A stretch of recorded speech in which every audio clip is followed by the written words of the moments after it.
going down. Every team that's going to be there, Carleton, Waterloo, they're going down. That's it.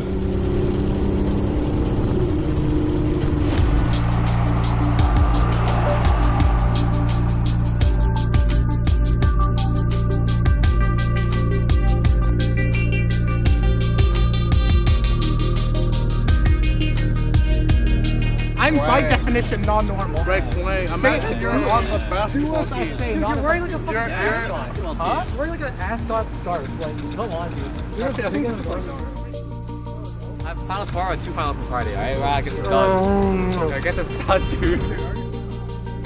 I would say we are very much so a TPS focused team, where we want to see our sniper bed on Widow pop off and our fire off just completely demolish the gold students.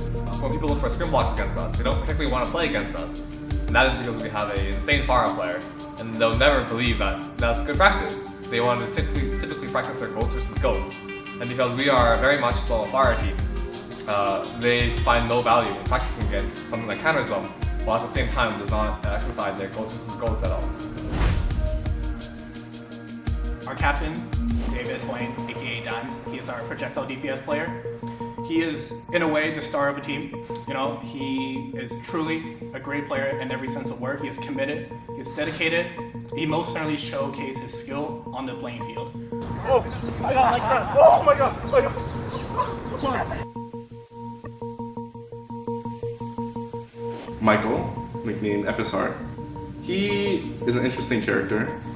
Mostly after every scrim, he likes to debate a lot. So usually he brings up a lot of discussion, and we usually talk about it in depth.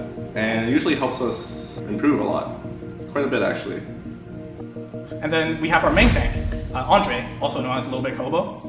In a way, you can say he is kind of the cornerstone of our team. As the main tank player, he carries so much impact, both in the momentum, the flow of a game, right? Mid-fight, between fights. He has such an important job. Then we have Rex.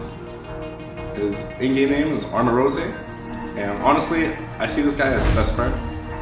It's not about his Lucio gameplay most of the time. It's usually about his shot calling abilities, and that's what he provides to the team. His shot calling helps us a lot, makes us more organized, makes us more clean during fights, and we usually come out on top because of that. Melvin's a hard risky one to he's trying to learn his way as a main sport. In the past, esports has always been seen as something that is more of a hobby. With the recent rise in esports at a professional level and a competitive level, it has legitimized the fact that esport is a viable career. Collegiate esports allows college students to pursue that passion when it comes to gaming and competitiveness, even when they're in school. Hopefully, one day we'll be able to see collegiate esport on the same level as the like of NCAA basketball, hockey, football, all those things, because, well, at the end of the day, being an athlete is more than just being physical. It is about being a competitor, and many esport athletes are competitors at heart.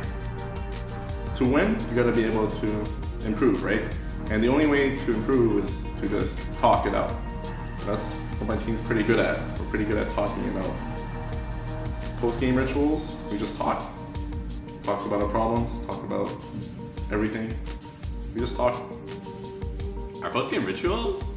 I usually leave really early after we win to go take a nap, so I'm not a part of what we do usually, but I know when we lose, we always do like a VOD review of what happened in the VOD, so I guess that would be our post-game rituals. After every win, me and Ben will just go creep on twitch.tv to go find enemy team VODs. Normally we'll just like load it all up, go on like a rabbit or some kind of like VOD sharing thing, and we'll just make fun of the enemy team. And then after a loss, me and FSR will debate for 2.5 hours and then get into a custom game and map out how Zenyatta can rotate on Dorado.